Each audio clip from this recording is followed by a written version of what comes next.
안녕하세요. 안세무사입니다. 오늘이죠. 2023년 9월 25일에 국토교통부에서 보도자료가 하나가 나왔습니다.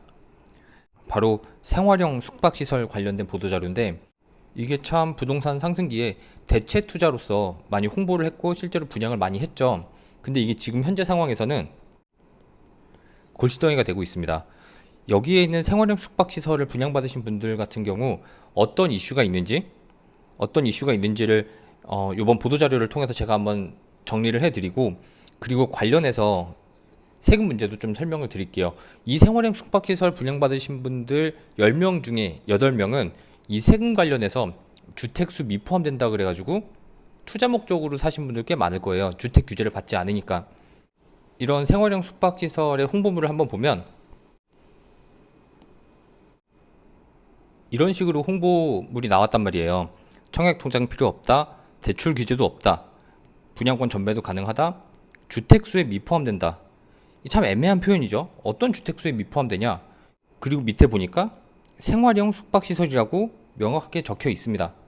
이런 홍보물들을 보고 분양받으신 분들이 있는데, 이번 영상에서는 이게 왜 골칫덩어리가 되는지 보도자료 보면서 살펴보도록 하겠습니다. 여기 보도자료가 이렇게 있습니다. 오늘이죠. 2023년 9월 25일에 나왔고, 문구는 다시 대한민국 새로운 국민의 나라라고 적혀 있는데, 이게 문제가 뭐냐면, 예를 들어서 토지를 말씀을 드리면 토지에는 각각 지목이 있어요. 토지에는 지목이 있는데 토지를 그 지목에 맞는 목적대로 써야 된단 말이죠.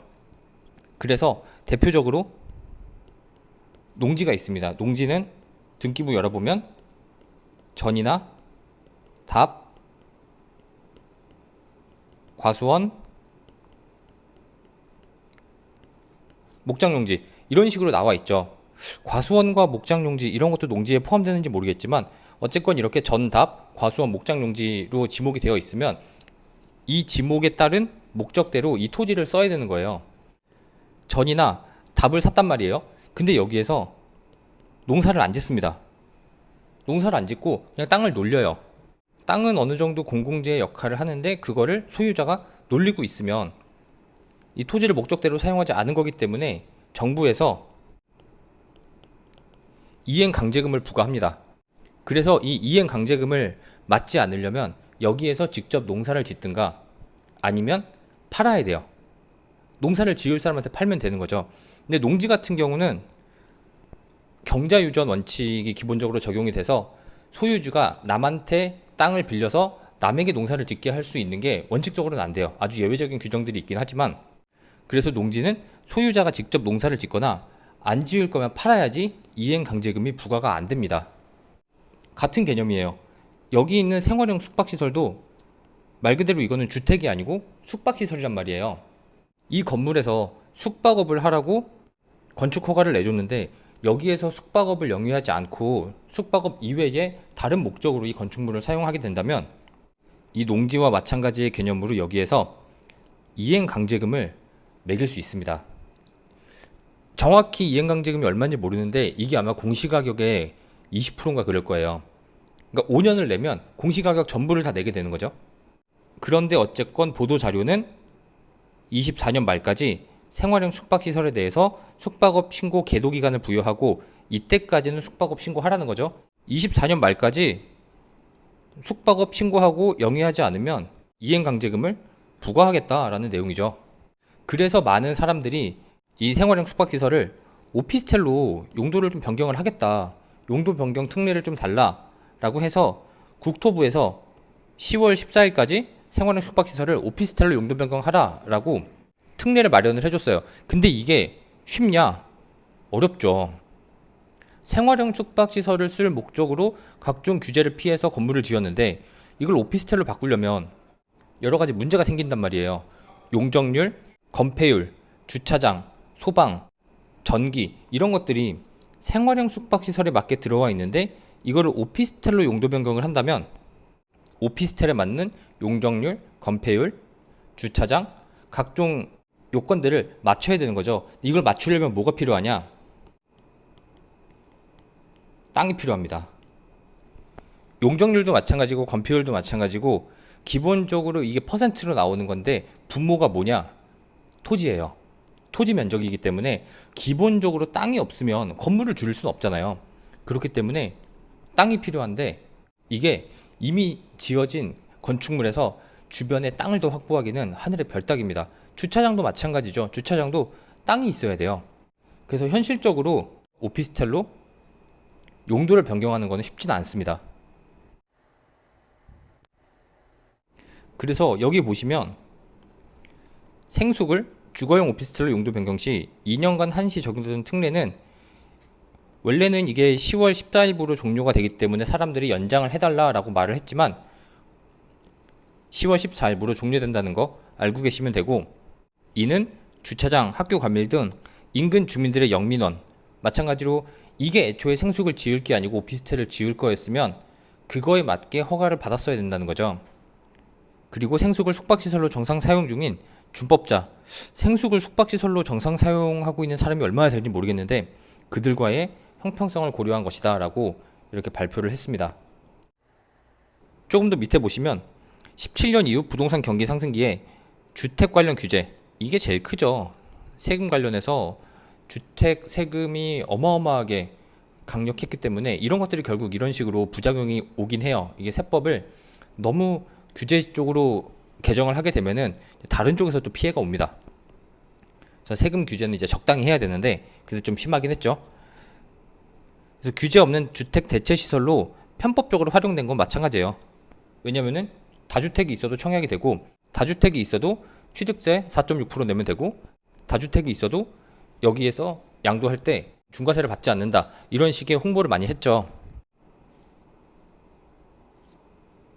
그래서 국토부와 지자체는 숙박업 미신고 소유자를 대상으로 사용 실태를 충분히 점검하겠다.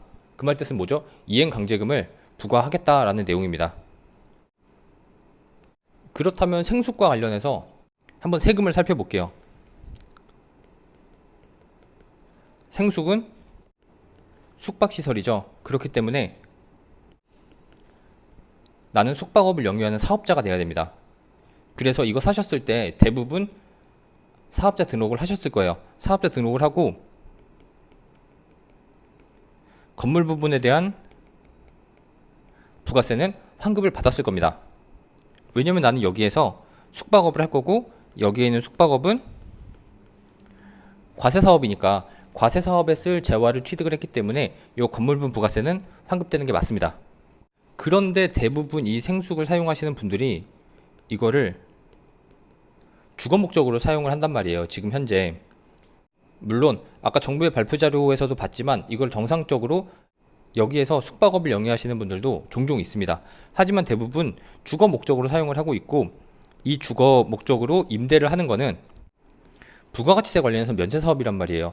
생활형 숙박시설을 오피스텔로 바꿔달라라고 하는 것도 결국은 난 여기서 주택 임대를 하고 싶으니까 오피스텔로 바꿔달라고 하는 건데, 주택 임대는 결국은 면세입니다. 이게 오피스텔로 용도 변경이 되든 안 되든 나는 과세 사업을 할 거를 목적으로 건물분 부가세를 환급을 받았는데 내가 숙박업을 하지 않고 주택 임대를 한다면 사실상 과세 재화를 사놓고 과세 재화에 대한 부가가치세를 환급받아 놓고 면세 사업을 하는 꼴이 된 거죠. 그렇게 됐을 때는 요게 건물분 부가세가 추징될 수 있습니다.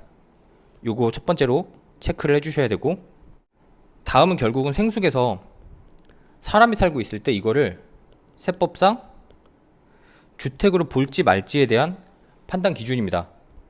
생활형 숙박시설에서 사람이 살고 있으면 어떤 세법에서는 주택수에 안 들어가고 어떤 세법에서는 주택수에 들어가거든요. 구분해 드릴게요.